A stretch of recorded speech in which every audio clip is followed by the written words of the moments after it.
Creo que, por lo tanto, este marco es un marco extraordinario para poner cada uno su experiencia y alcanzar, me imagino, unas conclusiones finales que puedan esclarecer de forma más adecuada qué es lo mejor para el menor, cuáles son las claves y, sobre todo, yo pido que se colabore para obtener una concienciación de los padres y evitar judicializar este tipo de problemas en favor de los menores.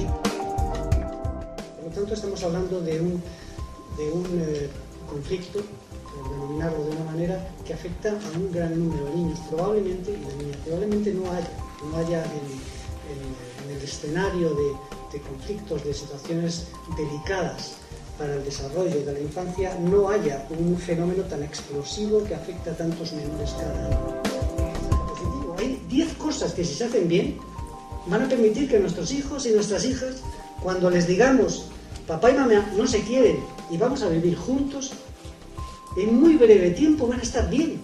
¿Cuáles son estas 10 características de cómo gestionar las cosas? Algunas de perogrullo. Evitar la exposición a los conflictos. No generar conflictos de lealtad. Mostrar respeto hacia el excónyuge. Facilitar el contacto de los hijos con los dos progenitores.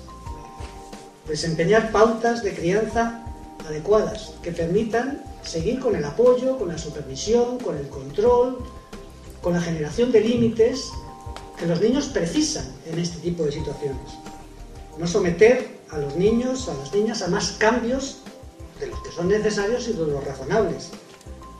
Mantener en la medida de lo posible las prestaciones económicas destinadas a los hijos. Mantener las vías de comunicación siempre abiertas.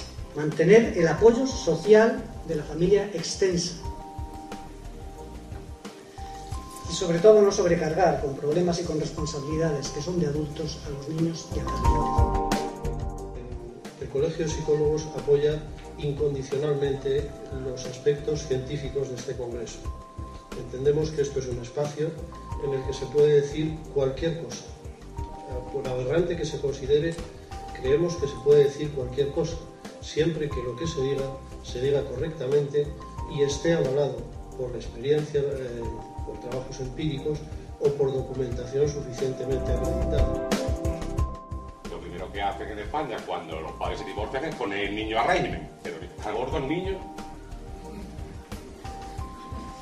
Pues sí, o está gordo de padre o está gordo de madre, pero está gordo. No sabemos en base a que hemos partido de esa observación tan evidente de la gordura del niño. Obesidad psíquica.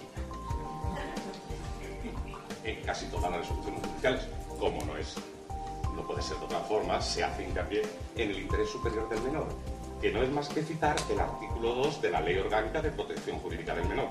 Claro, que es solo la mitad del artículo 2, porque ese artículo sigue y dice: todas las medidas que se tomen al amparo de esta ley deberán tener carácter educativo.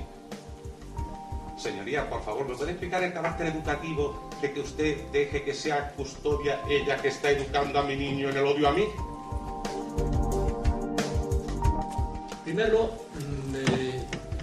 definamos el síndrome de alienación parental como ese trastorno que se caracteriza porque hay un conjunto de síntomas que se detectan, que tienen que ver con el proceso por el cual uno de los progenitores, a veces son los dos, ¿no?, transforma la conciencia de los hijos para que, mediante estrategias, lógicamente todas de manipular al niño, consiga impedir, obstaculizar o destruir los vínculos con el otro progenitor, en líneas generales. Principalmente esto ocurre en el contexto de las disputas por la guardia y custodia de los niños y normalmente, querámoslo o no, eso desencadena en una forma de maltrato infantil. Lo que nos interesa, yo le digo siempre a los padres: sed inteligentes, por favor. Barrer para adentro, porque tú ahora puedes manipular a tu hijo, pero espérate. Eso lo he dicho después. Un chaval de 18, de 20 años dice: mamá o papá, pensabas que yo era idiota. Tú no tienes vergüenza, pero sí, porque te aprovechaste de que yo era una criatura. Me hablaste mal de mi padre, me hablaste mal de mi madre. Te quedaste a gusto. Y ahora, es que aunque quieras, sí, no tengo confianza contigo. Es que te aprovechaste de que era un crío. Pero pienso que lo peor que le puede pasar a un niño, a un adolescente, a un hijo, es que esa pérdida, que ese alejamiento se produzca precisamente bajo la conciencia de que él es el responsable de que eso está ocurriendo. Lo peor que le puede pasar en este contexto a un niño es convencerse de que él mismo es el que está rechazando y el que está teniendo la posibilidad de romper o limitar la relación con su padre o con su madre. Creo que esto es lo que tenemos que evitar. La disputa que utiliza como argumento el rechazo se legaliza. Los padres delegan su poder en los jueces y los hijos asumen un protagonismo importantísimo en la medida en que se ven la necesidad de tener que justificar lo que es injustificable. ¿Cómo se reparte algo entre dos? Justamente, desde el Antiguo Testamento, ya ves, se sabe cómo.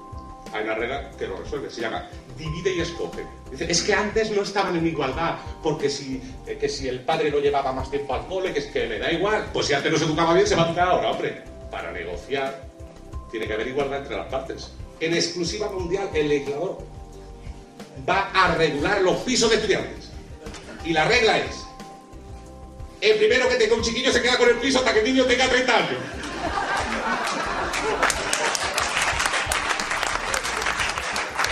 Va a haber 400.000 pleitos al año. Tengo que decir que por el camino de la palabra justicia, este debate es absurdo. El retraso que se da en los juzgados lo que hace es provocar que esto se agrave aún más. Es política de hechos consumados, cuando pasan meses, incluso años, luego quién demonios te devuelve el tiempo perdido, quién le convence al niño de que lo que le han contado es todo mentira. Los hijos de padres separados, según las estadísticas, tienen en algunos aspectos hasta 33 veces más probabilidades de embarazos no deseados, de abandono de estudios, de caída en la droga o de acabar en la cárcel. Y observamos también, por desgracia, cómo las teles son los canguros del siglo XXI. La custodia compartida es y debe ser comprometerse un tiempo real a estar con los hijos, lo que significa estar disponible para ellos. La menos mala de las opciones debería de ser la custodia compartida. En el año 86, ein Buch, The International Handbook of Parental Alienation Syndrome, aparece este libro en inglés, se puede entender. erschienen. Da sind 32 Autoren aus 8 Ländern beteiligt. 32 autores de 8 países. Juristen, Psychiater, Psychologen. Juristas, psiquiatras, psicólogos. A veces los padres ahora, los padres jóvenes que tienen niños pequeños, están mucho más solos para criar y educar a los hijos. Todavía hay abuelos y abuelas que ejercen ese papel, pero cada vez hay menos. Y desde luego, como consecuencia de esto, hay una disminución de los mediadores de los conflictos. El divorcio puede ser la mejor solución. Lo que me decía un niño en la consulta, decía, doctora, es un mal menor. Era muy inteligente tenía 13 años. Es un mal menor, pero que mis padres sigan viviendo juntos es un infierno. No puede ser que además de que los padres se separen, lo que ya supone un golpe tremendo, el perder a uno de ellos. Eso es inconcebible, inconcebible. Los niños tienen derecho a su padre y a su madre. Y muchas veces en la consulta, la pequeñita de 5 años me decía, es que yo les quiero a los dos. Eso te lo repiten todos en la consulta. Yo les quiero a los dos.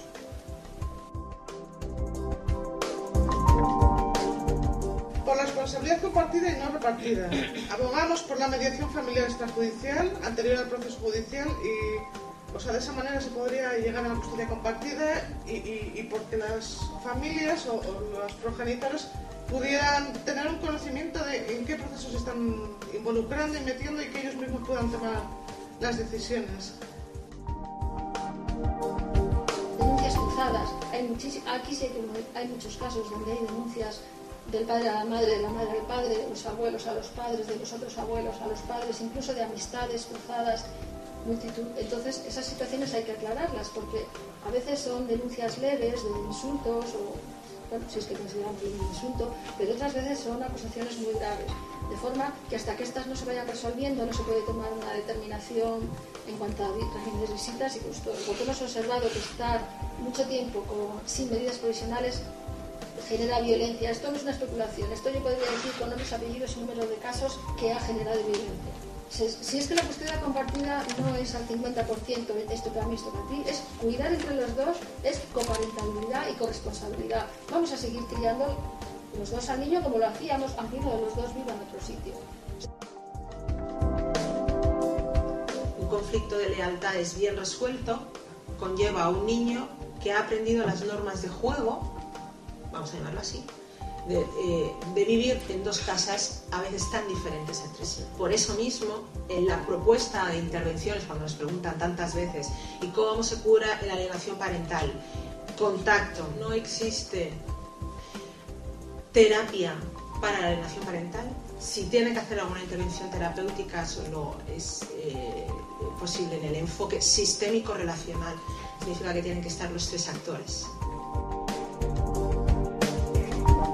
El doctor opina que una práctica que no funciona es que el padre alienado intente defenderse ante la actitud alienadora del otro progenitor. Finalmente, uno de los elementos que más funciona es crear una situación de calma y análisis racional de la situación, porque es un error común para aquellos evaluadores con menos experiencia el someter al niño a cierta presión a la hora de ser evaluado que le lleva a un comportamiento de frustración. Y para finalizar, le gustaría citar a Winston Churchill, que durante el ataque a Gran Bretaña, mientras los nazis bombardeaban Londres, él decía que nunca, nunca jamás le queremos.